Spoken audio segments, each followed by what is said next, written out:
भारत में ब्रिटिश शासन पर वायरल पोस्ट पर टेस्ला के सीईओ एलन मस्क के एक शब्द के जवाब से आक्रोश फैल गया। टाइम्स ऑफ इंडिया, द 5 अक्टूबर 2025। भारत में ब्रिटिश शासन पर वायरल पोस्ट पर टेस्ला के सीईओ एलन मस्क के एक शब्द के जवाब से आक्रोश फैल गया। एलन मस्क का सोचने वाला चेहरा इमोजी एक विवादास्पद एक्स पोस्ट का जवाब।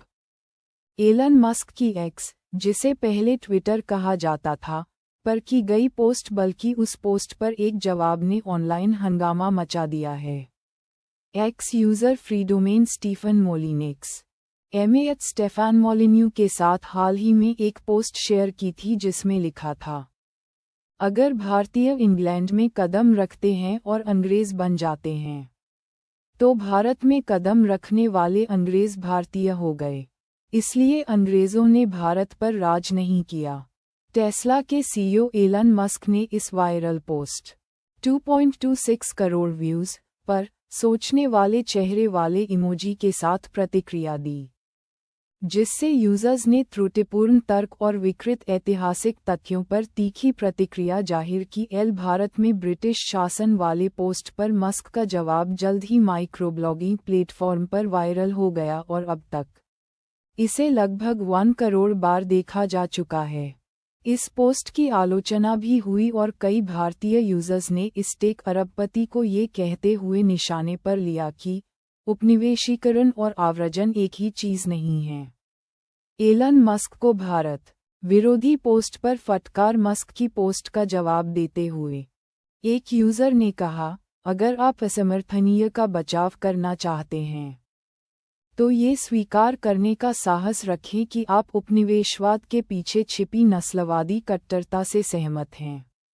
ब्रिटिश साम्राज्य ने अपने राजनीतिक कार्टूनों में अपने गुलाम उपनिवेश भारत का जिस तरह चित्रण किया, वह हमें ये बताने के लिए पर्याप्त है कि अंग्रेज कितने भारतीय थे।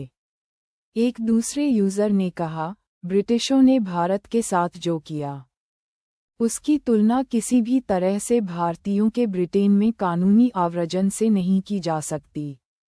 आपने भारतीयों के खिलाफ नफरत फैलाने के लिए अपने एल्गोरिदम में पहले ही फेरबदल कर लिया है। एक और ने तीखा प्रहार किया, आप और आपका बेतुका तर्क।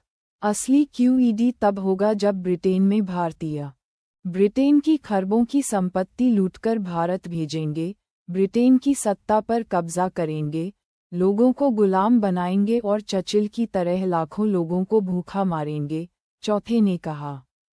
एक अन्य उपयोगकर्ता ने टिप्पणी की, किसी व्यक्ति द्वारा उचित दस्तावेजों के साथ कानूनी रूप से टेस्ला में शामिल होने और किसी व्यक्ति द्वारा आप पर आक्रमण करने, आपको उखाड़ फेंकने और यह घोषणा करने के बीच बहुत बड़ा अंतर है कि वे कंपनी चलाएंगे। एक यूजर ने पूछा, ये कैसा तर्क है? और आगे कहा, अगर हम एक पल के लिए यह मान भी लें कि भारत में कदम रखने वाले अंग्रेज भारतीय हो गए, तो क्या भारत में अंग्रेज भारत के लिए कानून बना रहे थे या फिर इंग्लैंड में अंग्रेजों द्वारा चुनी गई ब्रिटिश संसद भारत के लिए कानून बना रही थी? Is it a British problem or an Indian problem?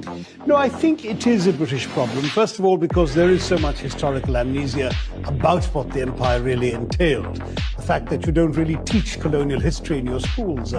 Children doing A levels in history don't learn a line of colonial history. There's no real awareness of the atrocities, the fact that Britain financed its industrial revolution and its prosperity from the depredations of empire. The fact that Britain came to one of the richest countries in the world in the early 18th century and reduced it after 200 years of plunder to one of the poorest.